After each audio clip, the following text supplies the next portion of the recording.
કાંઈક દેવાયત પંડિતે વાત કરી આજની હજારો વર્ષ પહેલા. ઈ દેવાયત પંડિતને દેવતણખીએ પરસ્યો વાળી દીધો તો દેવતણખી કેવો હશે? ઈ કે દેવલદેને તમે લઈ આવ્યા ત્યારે તમે કાંઈ કીધું તું? તો કે હા. કે હું કીધું તું? ઈ કે શંકા નહીં જાય, શંકા જ્યાં સુધી નહીં જાય ત્યાં સુધી હું તમારી રહીશ, અને શંકા જાય તેથી હું તમારી નહીં હોય. તો કે શંકા ગઈ હતી? તો કે હા. તો કે હવે હું ગોતવા નીકળ્યા છો? અરે મારા રામ દેવાયત પંડિત બાપુ ધ્રુજી ગયો કરે આ મહાપુરુષ, અને દેવતણખીના ઘરેથી બાપુ દેવલદેને બહાર કાઢ્યા તો કયો પુરુષ હશે? શું આપણે વાત કરી ભલામણા ભજનની? ભજન તો ઉગે પણ વાવતા નથી આવડતું. ખારા પાટમાં વાવો તો બાપુ ગાંડા બાવળિયા ન ઉગે. કારણ કે તમારે અને મારે કાંઈક મેળવવું છે પણ ગુમાવવું નથી, એમ નામ મળે નહીં.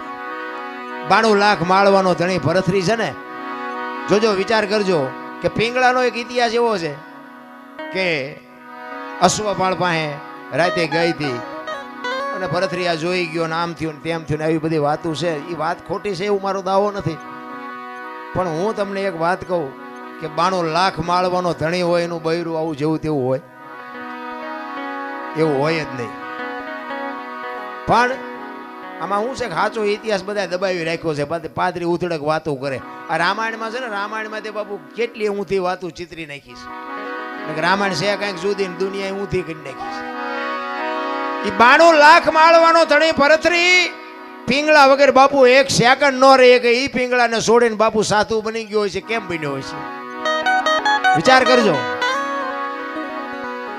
એકવાર ભરથરી બાપુ શિકાર કરવા માટે જાય છે, 2-5 સૈનિકો છે હારે.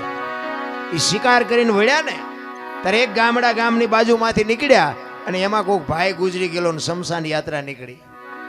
એ શમશાન યાત્રા જાતી હતી ને વાંહે એક બેન માથા પસાડતી જાતી, વાળ તોડતી જાતી.